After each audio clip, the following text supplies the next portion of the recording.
Hello YouTube, it's William. Um, Trying out a roach belly design of the Woodsman grind series. And I thought maybe I would just talk about the benefits that I found through this R&D phase. This is the original, and I mean there's been many different blade designs that I've tried throughout this process. I love this knife, I really do. But I thought maybe I would offer or show that this grind is universal. Matter of fact, let me show you a knife I just finished up for a customer that hold on a minute. So this is the knife. He wanted a large this is more of the extra large wood drake, but he wanted a sort of a cookery style knife, so I made this knife when I was practicing the Woodsman's grind, and he decided to change his order to a Woodsman's grind, so I offered him this knife and he took it. But what I'm saying is this grind is universal. It can be used on many different blade designs. So the grind in itself is the Woodsman's grind, not necessarily the blade shape. So anyway, just to talk about the benefits that I found while using this knife in R&D phase, is this narrow portion right here. This narrow portion is phenomenal. It reminds me of carving close in with a mortar, because you can get in there and you can actually do those curved cuts, do the feather sticks.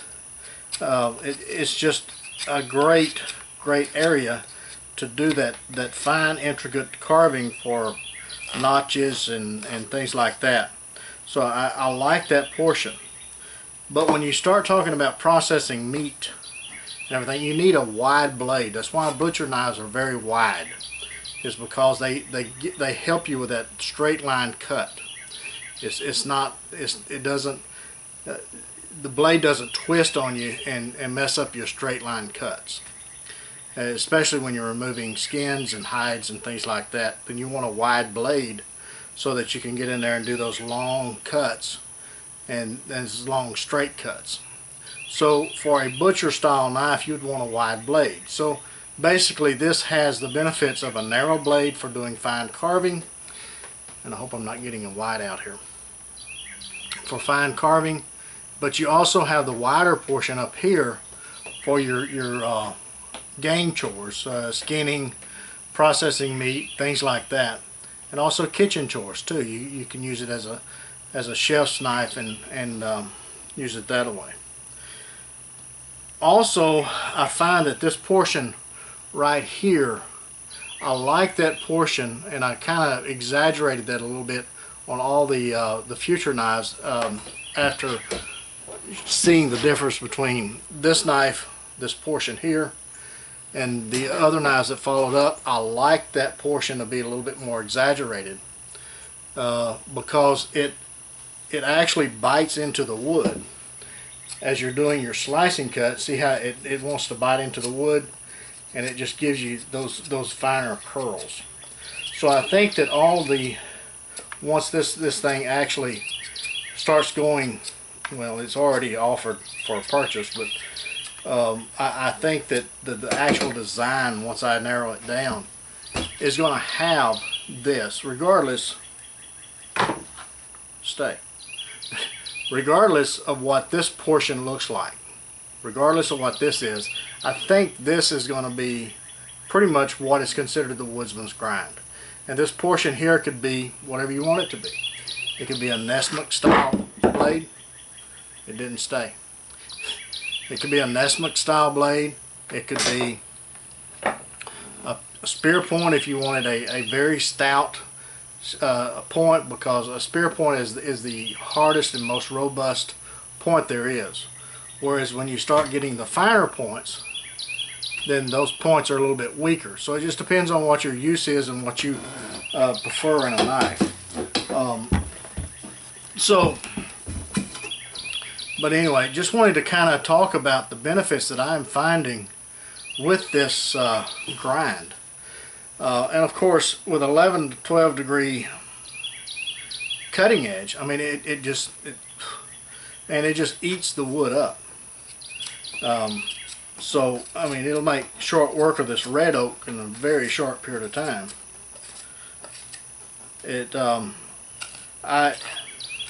So basically what you have is you have a butcher knife that carves like a mora. It's basically what this is. Is there a learning curve? I've been asked that. Some of the guys reviewing it says that it took them a little while to get used to it. So I guess there may be. It's kind of hard for me to say because I use so many different knives that it was almost second nature for me to just pick it up and start using it. So I will take what the other guys is saying and say that that's probably the case, that there is going to be a slight learning curve of how to use this knife, but again, I don't think it's going to be that much of an issue. Now the sharpening portion is, again, I've shown how to sharpen this knife, and it's all one bevel. It's not two different bevels for the cutting edge. This cutting edge is the same all the way from here to here. So once you find that angle, then it's just one stroke. So it's basically the same as sharpening in a kukri or anything that has a curved serpentine blade. If you learn how to do that, then you can sharpen this knife. It's just a matter of getting the angle right. So I don't think that you have to be a professional sharpener to sharpen the knife, is what I'm saying. I think that you'll be able to catch on to it very quickly. But anyway, I wanted to just kind of mention some of the benefits that I found while R&D'ing this knife, and I've used it in carving handles for crooked knives. I've used the grind for carving camp chores and tri-sticks. This is a tri-stick that I did with one version of it, and just about everything that you can imagine of wood carving. So, because I really believe, from my experiences as a hunter, that this portion here is going to work fine, because it's just like the butcher knives that's been used since the 1700s. So it's a tried and true design. The only thing that's different is this narrow portion, and also this scandy portion right here that transfers into either a saber or a full flat. This is a blended saber, this one is. So another thing that I found is I think that it really shines. There goes my stick again, just won't be still. I think this grind really shines in the thicker knives, because most thick knives is difficult to get that real fine carving, but this one you can, because it just like I say, it carves like a mora. That's the only way I can describe it, so that others can kind of see where I'm coming from. But anyway, the R&D continues, and I'm getting quite a bit of feedback from the guys reviewing it. Not many videos right at this point, and there may not be any. Again, this was for my benefit.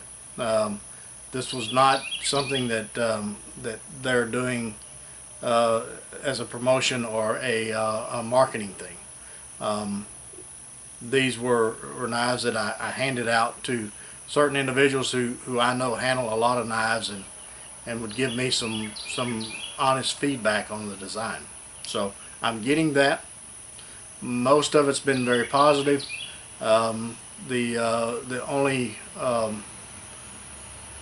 mark or negative comment that I've, and this really wasn't a negative comment, I don't want to call it that, but the comment was that the grinds need to be polished, which again, they were production knives. They were not production, but they were concept knives. So I kind of warned about that anyway in the beginning. So anyway, um, but I think that now at this point I've got the grind and the polish down, because I think that this is